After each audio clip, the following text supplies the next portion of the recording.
Hello everyone again.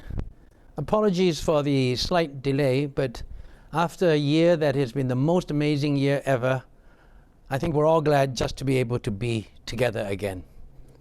On behalf of the Singapore Economic Development Board, the Monetary Authority of Singapore, GIC and Temasek, it's my great pleasure to welcome everyone again to the 9th edition of the Singapore Summit. As our many returning guests know, the Singapore Summit is a unique platform that convenes both global and Asian thought leaders and C-suite executives to discuss and share perspectives on current issues. As with many other conferences during this strange, uncertain, and definitely disrupted time, we are convening virtually for only about an hour plus each time, but over 4 mornings, lunches, or nights, depending on where you are zooming from. And despite the inability to physically network and socialize, virtual conferences do have other advantages, such as convenience for participants and, ironically, a possibly more intimate connection between speaker and audience. Our conference last year now seems like a lifetime ago. The past 6 months have been surreal for most of us who lived in self-isolated, superficially tranquil, but emotionally tumultuous bubbles, while the worst crisis the world has seen in almost a century raged in eerie silence, destroying lives and livelihoods, but not causing the slightest damage to buildings, gardens, or roads.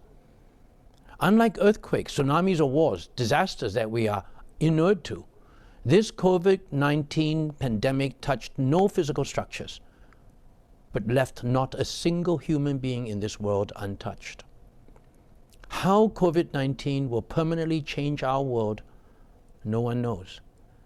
History tells us that fundamentally, human nature generally outlasts any particular disruption, whether it be 9/11 or the global financial crisis. As the saying goes, the more things change, the more they remain the same. Events change, but people's habits and human nature do not. Nevertheless, this pandemic has placed the entire world in the most precarious time since the Great Depression a near century ago. Disturbing parallels are already being drawn between today's ruptured world and Europe of the 1930s as it spiraled towards radical populism, then fascism, and finally a world war. That notion is, pardon the pun, truly depressing. So, wanting to be more upbeat, the theme we chose for the Singapore Summit this year is entitled Collaborations Amidst Dislocations. This encapsulates the spirit and the purpose which we as stakeholders need to protect and promote if we are to avoid repeating history.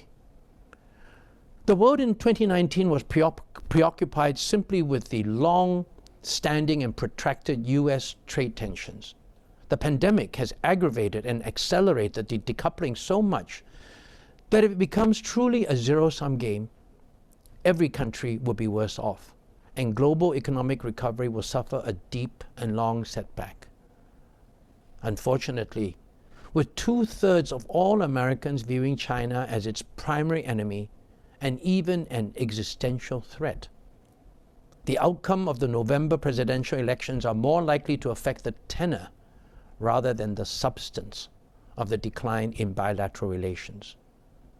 For its part, the Chinese political elite quite ironically appears to agree, though with diametrically opposed conclusions, with the American political establishment that the existential challenge has indeed arrived.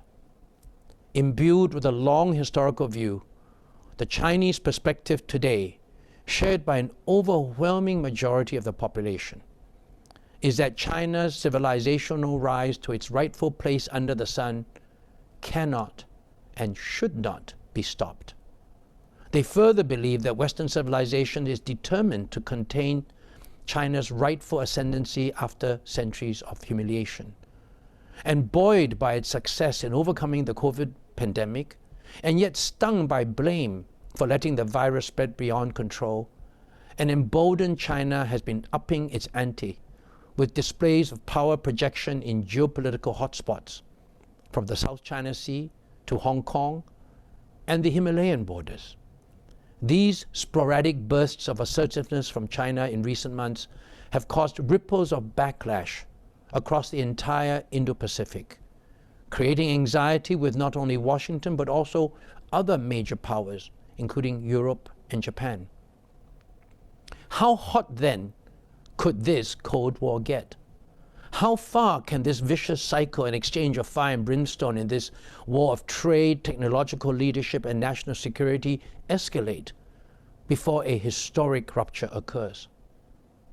Unfortunately, both sides seem to agree that if the confrontation is inevitable, let it be sooner rather than later. And whereas decoupling was once the worst-case scenario for China-US relations, even more disastrous, unintended outcomes are now possible. The increasingly fractured and fractious domestic politics of major Western nations has created a leadership vacuum in global affairs. This absence of leadership will be discussed later in our conference as we gather a panel to debate their way through a session entitled "A Leaderless and Divided World Will Be the New Normal." Now, if decoupling is the new buzzword, the decidedly out-of-fashion word is globalization. Yet, fashionable or not, it has been decades of increasingly global trade of goods and services which has brought prosperity to all continents of this earth. However, in the space of just a few years, caused initially by geopolitical rivalry between the US and China, and then accelerated by supply chain fears and then food security considerations in the aftermath of this pandemic, long accepted global trade patterns are in disarray. Economic recovery after the ravages caused by the pandemic will be difficult enough without the prospects of reshoring, renationalization, and deglobalization, as countries ring-fence their economies and restrict foreign trade and investment flows. These issues and more will be discussed by our panel in the first plenary session entitled "The Reboot: Global Trade and Business in the Face of Pandemics," as they explore ways to navigate financial and operational challenges and capitalize on changing trade patterns. To the extent that disruptions are accelerators of already developing trends, this pandemic can also accelerate two opportunities to reshape positively the world around us. First, it can cause a paradigm shift in focus on the green agenda as the world realizes that this sudden, forced halt in virtually all human activity gave a respite, however brief and short-lived, to restore the health of our planet. What governments, companies, and societies could or would not do for climate change through cooperation, the pandemic did through sheer compulsion. We now have the opportunity to reset our consumption habits, business processes, and international collaboration, to voluntarily continue in a less drastic but more sustainable way the healing effects of the planet which COVID-19 ironically enabled. How should we prioritize the development of sustainable economies while trying to mitigate the repercussions of pandemic-stricken economies?